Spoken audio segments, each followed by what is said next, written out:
چاوەڕێ دەکرا ڕێوڕسمی پرسەی کۆچی دوایی هاوسەری نۆشیروان مستەفا ببێتە دەرگای ئاشتەوایی نێوان سەرکردە باڵاکان. ئەویش بەگەڕانەوەی نۆشیروان مستەفا و هاتنی مەسعود بارزانی بۆ سلێمانی و بەشداریکردنی لا پرسەکەدا، بەڵام نە نۆشیروان مستەفا گەڕایەوە و نە بارزانی ژاتە سلێمانی.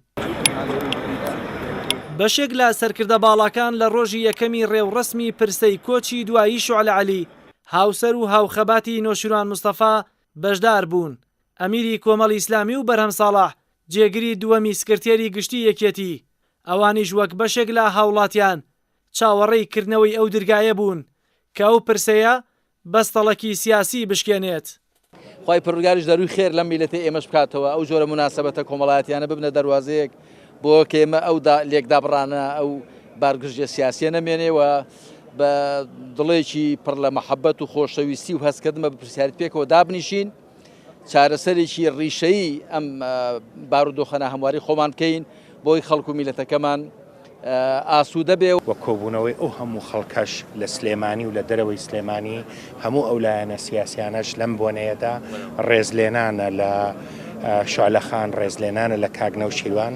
پەیامی ئەوەشە لە ناخۆشیوە هەمومان یەکین و هیوادارم ئەمە سەرەتایەکیش بێ بۆ ئاڕاستەکردنی چاکبوونی ئەم وەزعە، بەڵکە چۆن شعلەخان لە ژیانی خۆیان ناخۆشی و نەهامەتی زۆری چەشتووە بۆ میلەتەکەی خۆی لە کۆچ و وەفاتیشیا بێتە دەرفەتێک بۆ بە یەک گەیشتنی لایەنە جیاجیاکان دەربازبوون لە مەزای ئێستای کوردستان بۆ خزمەتی خەڵک.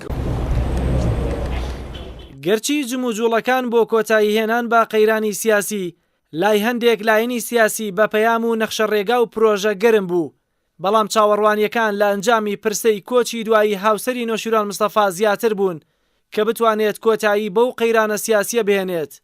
کەچی بەشداری وەفدەکەی پارتی دیموکرات بە نوێنەرایەتی مەسعود بارزانی لە پرسەی کۆچی دوایی شوعلە عەلی بەشێکی ئەو چاوەڕوانی ڕواندەوە بۆ پێی ئەوان وەک نوێنەری بارزانی بەشداری پرسەکەیان کردووە و پێناچێت بارزانی بێتە سلێمانی. بەرپرسێکی پێشووی یەکگرتووی ئیسلامیش بڕوای وایە گرفتەکانی هەرێم نەبوونی پرۆژە نییە، بەڵکو گرفتەکان لە دەرونی سەرکردەکانە و دەکرێت لە بۆنەیەکی کۆمەڵایەتیدا چارەسەر بکرێن. داریمان بە نوێنەرایەتی جەنابی سەرۆک مەسعود بارزانیە لە پرسەی خوالی خۆشبۆ خاتون شوعلە عەلی، سەرخۆشی لە بنەماڵەی خوالی خۆشبۆ و هەروەها لە بەڕێز کاک نۆشیروان مستەفا ئەکەین. ئێمە نوێنەری جەنابی سەرۆکین، شاندێکی تر هەیە، پارتیەکانیش دێن لە شاری سلەیمانی لە شوێنەکانی تریش شتێکی ئاساییە و ئێمە بە نوێنەراتی جەنابیان بەشدارین. ئینشاءڵڵا ئاخرین نەخۆشی و ئاخرین موسیبەت بێت و سەلا و ڕێزیشمان هەیە بۆ کاک نۆشیروان مستەفا.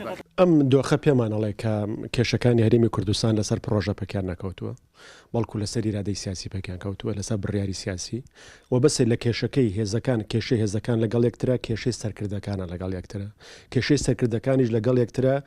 ئەگەر هەندێک کێشەی پرۆژە بێ ئەوە چوار ئەوەندە کێشەی بربەستی دەرونیە. ئەم جۆرە دەرفەتانەش ئەم جۆرە بۆنانەش لەبەرەوەی کۆمەڵایەتیە ئەکرێ یارمەتی دەربێ بۆ تێپەڕاندنی بەشە لە بربەستە دەرونیەکان.